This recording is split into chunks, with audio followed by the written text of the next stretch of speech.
c'est sûr que dans cette affaire, bon, on voit bien que en fait, les notaires, ils sont complices, parce qu'ils savaient, ils savaient parfaitement ce qui s'était passé. Escalier, quand il y a eu cette histoire de procuration, 99, voilà, quand j'en s'est rendu compte en 2002, je lui ai écrit, en lettre recommandée, accusé de réception, pour lui demander des explications au sujet de ces procurations. Il ne m'a pas répondu. Et oui. Et Guillaume, déjà dès cette époque, ils avaient besoin des procurations, m'avait dit, oh, de toute façon, si quelqu'un ne signe pas, c'est pas grave, au bout de 2 mois, s'il n'a pas répondu, on peut passer outre. Hein. Et je l'ai toujours cru. En 2006, il m'a encore redit la même chose. Bon, ben, je le croyais. 2 mois. Bon, et puis si on ne répond pas, on ne signe pas, c'est pas bon, c'est pas grave. Voilà. En 2008, j'ai l'opportunité de vendre un petit bout de terrain. Je vais chez Escalier. J'ai dit, bon, ben, je vais vendre mon terrain. Escalier dit, bon, ben, d'accord, on va envoyer les procurations à vos frères et sœurs. Et dès qu'ils les ont rendus signés, ben, pas de problème. Parce qu'il y avait encore besoin des procurations, pourtant votre mère... Oui, ma mère était morte, en 2006. Voilà. Oui, mais voilà, c'était pas 2 mois les procurations, hein, attendez. C'était en 2008. Au bout de 2 mois, j'appelle, maintenant c'était plus Escalier, c'était Crampac du Verneuil qui a remplacé Escalier. Elle me dit, ah ben, il y a votre soeur qui n'a pas signé. Ah, alors qu'est-ce qu'on fait? Eh ben, écoutez, j'ai dit, ben, je sais pas. Elle dit, ben, je vais lui réécrire, on va refaire une demande. Je dis, ben oui, d'accord, faites-le. Donc, j'attends encore 2 mois. Et là, j'appelle la Crampac, tout ça, je lui dis, bon, ben écoutez, ben, ça fait 4 mois, on a fait 2 fois, et elle n'en a plus besoin. On peut... Ah, elle me dit non, monsieur. Je dis, ah bon, pourquoi? C'est 2 mois, madame. Non, c'est 5 ans. Qu'est-ce que c'est que cette histoire? Ah, mais chacun arrange la loi comme il veut. Jamais ils m'ont desserré les dents pour me dire, toi, l'escalier, ni elle, rien. Oui, mais l'autre... Ils ont attendu le fait accompli. Alors, voilà. Donc, notre mère étant morte en 2006, il fallait attendre 5 ans pour ne plus avoir de procuration. Donc 2011. Donc Guillaume, ayant tellement peur, vous voyez, de ne pas... Parce que mon frère de Fernand n'aurait pas signé sa procuration. Ouais, en fait, il ne pouvait rien vendre avant 2011. Enfin, monsieur Roux, en fait, quand il y a une succession, donc après le décès de la personne, c'est normal qu'on demande une procuration. Ça permet au moins aux autres de savoir si le partage est égal ou équitable. C'est sûr qu'après 5 ans, bon, ben, les valeurs peuvent changer. Oui. Mais en attendant, ça permet aux autres de vérifier que la succession a bien été régulière. Vous voyez, si on ne demande pas la procuration, bien sûr, tout peut se faire dans le dos des autres.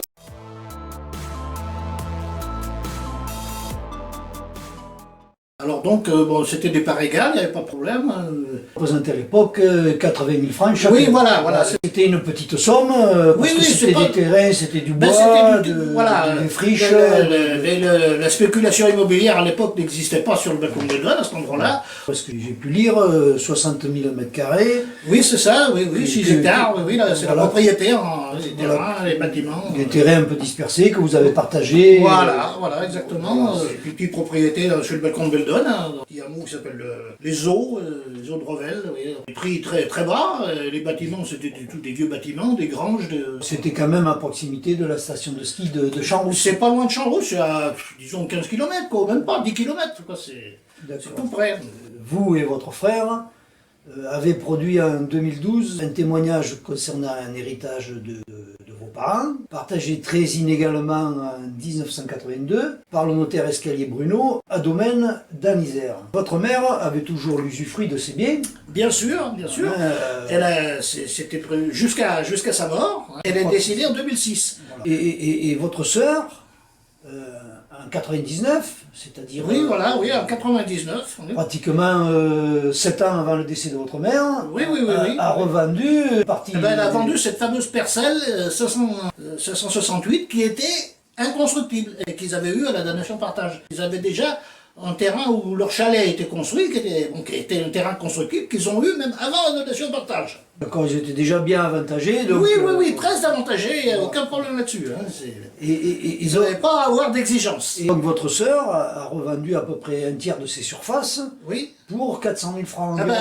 Constructible, voilà. Alors ce terrain était inconstructible et devenu constructible. Alors, on va chercher à comprendre ce qui se passe. Oui, alors pour un truc, on va dire, acquis au tiers de 80 000 francs, parce que c'était qu'un tiers de surface, quoi.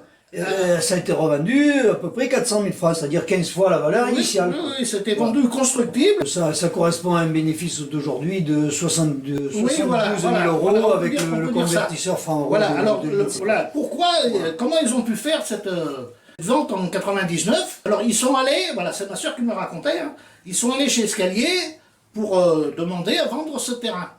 Et là, c'est là que Escalier leur a dit, il faut des procurations, puisque notre mère qui a l'usufruit, Elle est vivante. oui. Il faut des procurations. Et ces procurations, je vais les envoyer aux autres héritiers, quoi. Hein. On Oui, était trois c'est-à-dire, frères. Hein. voilà, vous étiez trois frères, une sœur, donc il fallait Voilà. que les 4 signent, quoi.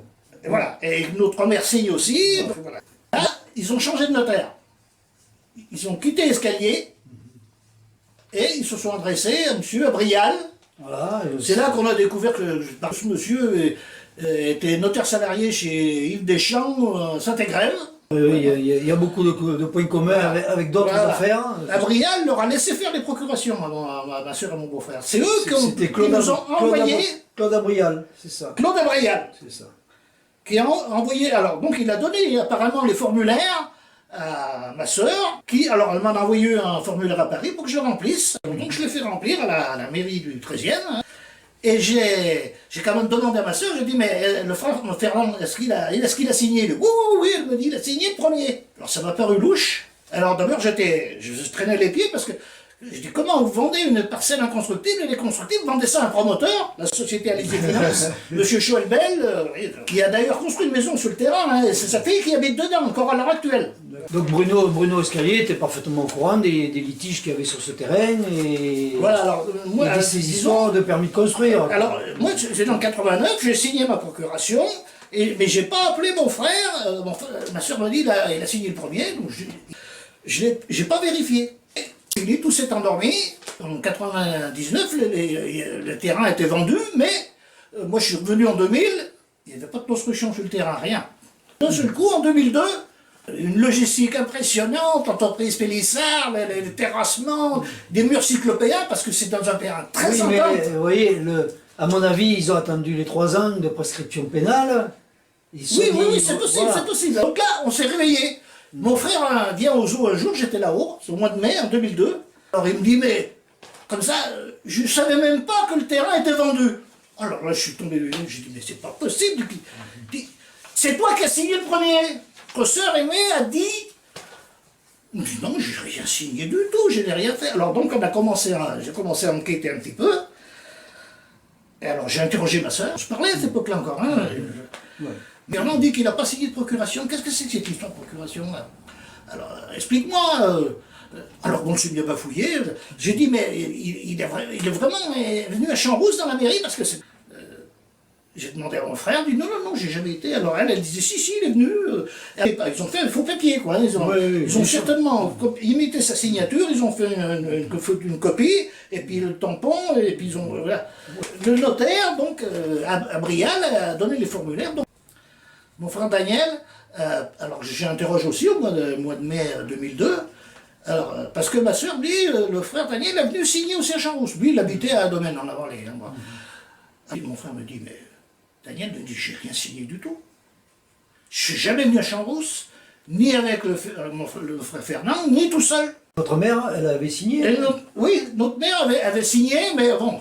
Elle rendait service à sa fille, c'était un peu normal. Oui. Donc en fait, il y a, sur les 5, il y en a 3 qui ont signé, il y en a 2 qui n'ont pas signé. Quoi. Oui, enfin, la procuration était faite en mairie Champs-Rousse, c'est Guillaume qui l'a fait. Hein. Oui. Au final, vous avez fait quand même des recours en justice. Voilà, alors, pour m'expliquer comment ça s'est passé. Mon frère, du coup, a essayé de porter plainte. Alors, il était à la gendarmerie, qui s'est fait virer. L'affaire se passe ici, mais il faut que vous ayez à la mairie de votre domicile. Donc, c'est complètement faux. Hein. Les avocats ont dit le contraire. Non, on peut porter plainte dans n'importe quelle gendarmerie. Joël Vernet et Katibi après. Hein. Bien sûr. Les avocats de Grenoble. Donc, il a porté plainte auprès d'une gendarmerie. Voilà. Et ça a été classé sans. Alors, bon, il est obligé d'aller à porter plainte à Saint-Jean-Royan. Hein, et ça a été à Valence. Le procureur de Valence a retour envoyé au procureur de Grenoble. Alors là, ils ont convoqué, donc la gendarmerie de Domaine a convoqué ma sœur.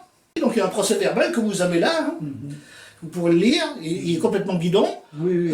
On ne sait pas qui a vu mon frère dans la mairie, si les deux, voilà, ils disent, notre frère était présent ce jour-là à Jean-Rousse. Évidemment, il y a eu les fausses procurations qui ont été produites, et donc il y a eu un jugement qui a été rendu. Je crois que... alors après, mon frère a recommencé à porter plainte, donc on a pris Cativi, donc ça c'est plus tard. Hein. Oui. Mais bon, ça n'a rien donné, quoi. Alors j'ai lu vaguement le procès verbal qu'elle avait fait, c'était un faux en écriture privée, c'était plus un faux en écriture publique, c'est quand même un faux en écriture publique. C'est fait dans la mairie par un officier d'état civil, le maire de... Voilà. C'est lui, même s'il avait... C'était mandaté, il avait mandaté quelqu'un, il doit savoir qui c'est. C'est pas une hôtesse, hein, voilà.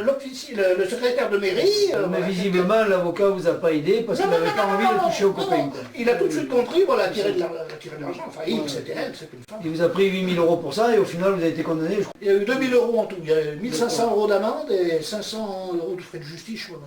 C'est moi qui ai payé, d'ailleurs, mon frère était sec, il ne pouvait plus. Il a payé l'avocat, alors non seulement vous faites enacquer une succession où votre sœur a eu 15 fois à peu près la valeur de ce que vous avez eu. Alors donc, si vous voulez, et vous êtes condamné. On peut dire aussi, comment ils ont été payés. Le terrain a été évalué à, je ne sais plus combien. C'est presque 400 000, j'ai vu ça. Oui, voilà, d'accord.